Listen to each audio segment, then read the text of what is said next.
it was just so difficult because that's just one scenario. Like, being on the football field, you see a lot of stuff. Yeah. I mean, but I don't want to scare y'all. That was not the intention of this episode at all. All I'm hoping to do is just bring some awareness into that. So, I mean, we can go ahead and transition. I just want to talk about, let's bring football on a good note. What has football done for you in a positive aspect? Like, what can you really thank football for in a trip? Because, in the heat of the moment, we got the Douglas Five stuff. I'm being honest. We were finding the good at it. But now that I've kind of stepped away from it and removed myself from it, I am thankful and grateful for a lot of the blessings and experiences I went through. So I just want to hear kind of what are your thoughts. And this is completely unscripted. This whole podcast episode completely unscripted. Me and Ty did not talk about this, so this is raw. I just want to hear what you got to say football did for you. I'm blessed that it scared me enough to run away from it. Really? Okay. 100%. Okay. Blessed I met you. I'm telling you, meeting Jalen, meeting some of the guys on the team that I've met, that's really what it is. It's the camaraderie. Like that. Now that is not overhyped at all. And you know how everybody says the camaraderie is the greatest part of football. That's 100% true. Like, I would not have been able to make it 3 years at all, without the guy. And I really think that Georgia Tech had a good culture specifically. Like, compared to a lot of locker rooms, especially in the era of the transfer portal, like, it was... That's a great point. I didn't even realize that. Yeah, Georgia Tech, like, we were well behaved. We never really had nothing crazy. The problems off the field and stuff like that. And nobody, we had occasional disagreements, but nobody was really... I was about to say, every new person that came kind of just fit into the puzzle piece. For sure. That's a really good point. It's a good culture at Georgia Tech. Yeah, it is. It's a good culture at Georgia Tech, for sure. Oh, you said something with the protecting your brain like your asset. Mm-hmm. Because your greatest asset is your mind. And that reminded me, like, that God agrees with you, too. Mm-hmm. Because if you read in Proverbs, it says, if you have the choice to choose between silver and gold or knowledge and understanding, choose knowledge and understanding. Mm. And I've heard it described that the reason why, and like in other places it also says, while you're getting silver and gold, don't forget to get knowledge and understanding. And the way I've heard it said is, if you get the gold and you lose the gold, you're cooked. But if you use your knowledge and wisdom and understanding, when you lose the gold, when you got it because of your knowledge, you can redo it. You can just do it again. Jordan Belfort, you heard that story? Oh, the pin. Yeah. Sell me this pin. Yeah. That boy, he went broke, went to jail, everything. He came right back. Wow. Because he knew what he was doing. Exactly. He knew the system and everything. Yeah. So I think that it just reminded me of that when you said that. But yes, the camaraderie. That was really good about football. The discipline, the hard work. Yeah. That was really good. Like, doing school without football. Easy. Compared to that life. Georgia Tech's tough, but so easy. Yeah. What about you? And I talked about this in another video. The skills are, like, unmatched because I tell people this all the time. Like, y'all got to think, we were just used to and accustomed to waking up at 6:30, like it was nothing. Like we thought nothing of it, and like this would be after weekdays when everybody going out and stuff. We like wet weekend.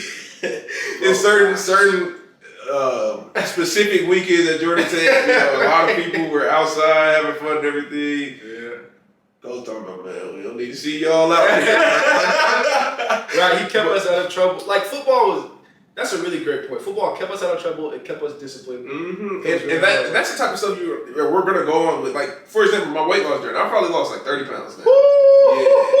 It's just the start, too. It's just the start. Jay, but that's amazing. It's just the start.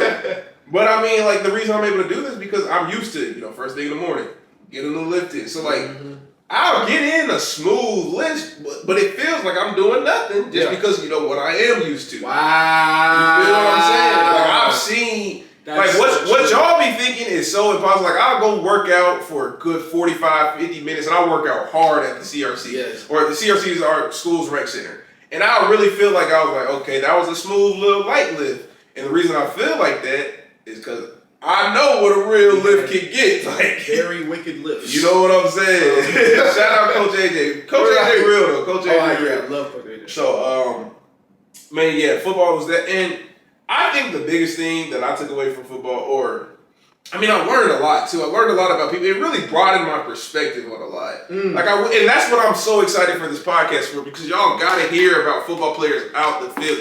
I think we are some of the most unique individuals. We're some of the most special individuals, and like just hearing some of our upbringings and like a lot of these college athletes, and that's why I'll never say we got to take away NIL, because a lot of these like NIL is changing lives, bro. And there's a lot of these college athletes who like. They're really banking on football for success. Yeah. And so, I don't know. I learned a lot. The networking piece, amazing. Networking is pretty good. Like, especially because we ended up winning games and everything. Like, just telling people I'm a Georgia Tech football player alone would get you into a lot of doors. Bro, when we got back from Ireland, somebody texted me on LinkedIn talking about, let me know if you ever want to bring Divine Drive to Ireland. Really? I said, really? Great. Especially being in a school like Georgia Tech alone, because our alums are very successful. There's a lot of good alums that just come to the game, see you and everything. So like fan day, people just come, like they just give you their number just because you are on the team and everything. And that was a lot. I met my boy Uncle Stu, we'll call him. Yeah. I met him through football. And like I remember just like I wanted to get an internship. I wanted to get an internship this summer. But obviously it was difficult with football and everything. Yeah. Because you have to be there every day for summer workouts. Monday through Friday. So imagine having an internship through that. It's difficult. A lot of people make it work, but I wasn't really in the business of going to football, having to drive 40, 50 minutes, coming back and all that. Like a lot of people were doing. Shout out to the people who were doing it. Yeah. But I bring that point up because I was able to be like, this is my situation. I'm playing football for Georgia Tech. Yada, yada, yada. Help me out. And somebody swiftly, CEO of a company was like, yeah, we'll make a spot for you. You can work remote. Just check in when you can. You know what I'm saying? And it's things like that I am not blind to. Like, that is something I would not have been able to do if I wasn't playing football. Now, you can make the argument I wouldn't have had to do it if I wasn't playing football. But at the end of the day, it was a very good internship. It was a solid paying internship. It was great for my resume. Yeah. And I'm actually really cool with the CEO. Hopefully, I'm definitely going to shoot this podcast to him. So if you watch this, man, I really appreciate what you have done for me. You have no idea how much that helped out. But it's just a lot of things that being an athlete, and it's really just like, yeah, that's a lot of perks. Yeah, wearing the gear around. Yeah. Because remember, I was telling you about these students. Like, there's some very capable students here. If you are one of them, go ahead, DM me. I promise I'll respond. I promise I'll respond. But a lot of people just like football players because you're on the team. And they I wouldn't have graduated in 3 years without football. That's a fact. Them summer schools, bro. Yeah. Summer classes. And the way that the football players know the system, their academics know the system and everything. It helped me on the class. Like, I'll be straight up and be like, I'm a football player, you know what I'm saying? It's going to be some days I might not be too attentive. I might have just had a hard workout. I might be coming late. Kind of helped me out. Right. And a lot of my peers and stuff, they were, willing to do that. And so, I mean, there is a lot of good that comes from football. Yeah. And, even now, I'm using it to clickbait. Yeah. And we wouldn't be able to do this. And I feel like it kind of gave us a voice to shed light on what we're talking about. I always like hearing your perspective because I guess I'm not far enough removed from it yet. Because, bro, it was good. I just think going back to the problem, I think football is good when you don't think it's your only way out. Yeah. That, you have to treat it as what it is. It's just a game. It's like any game that you would play on your PlayStation or your Xbox. Because when you make it your world, I mean, just like when you make anything your world, right? I personally feel like God will humble you. Because ultimately, God wants you to think that He's your world. So it's football is just, it's just rough, man.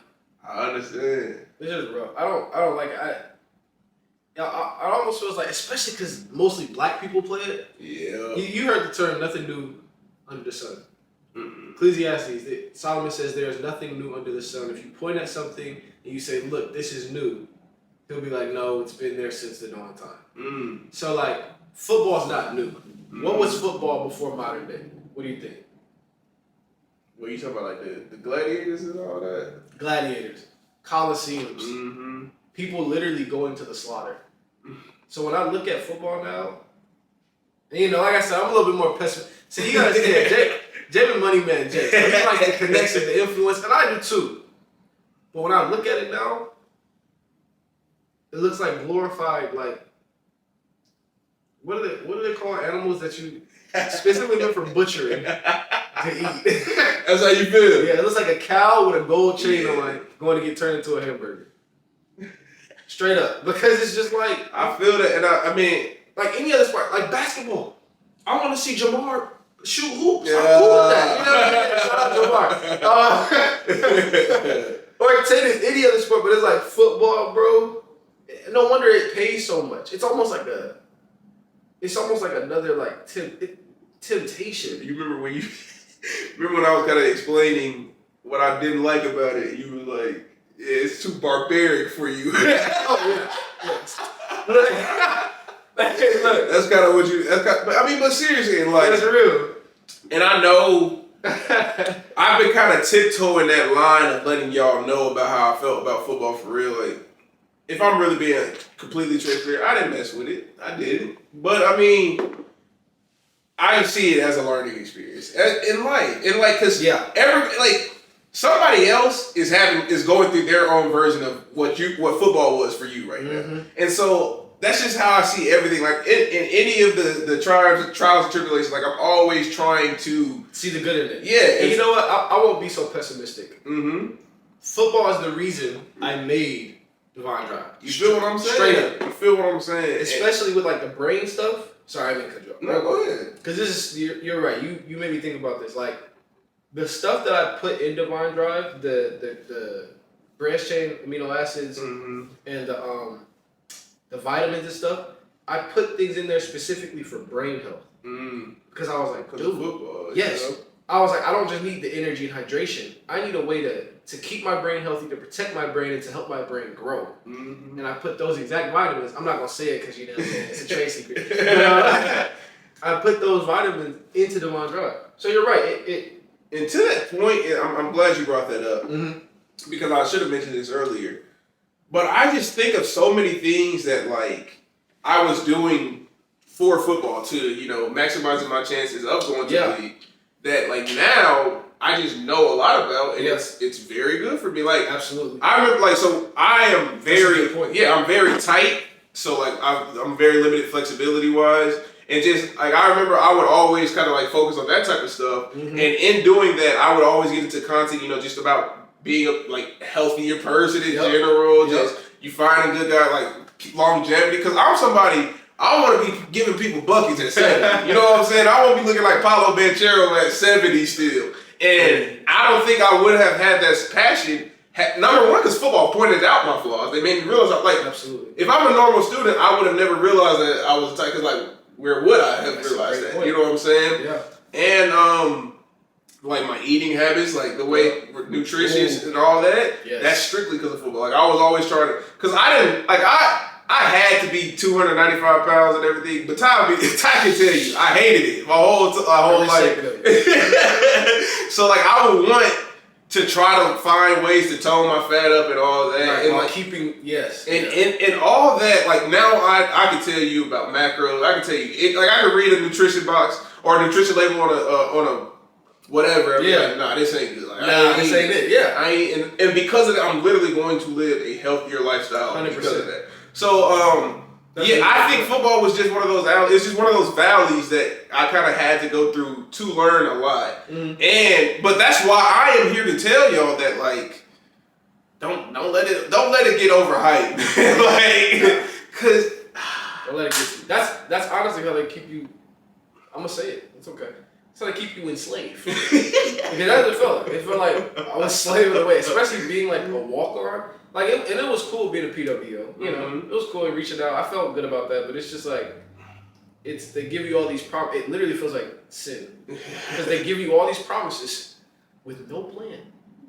No plan of fulfilling them. Mm. And, you know, respect to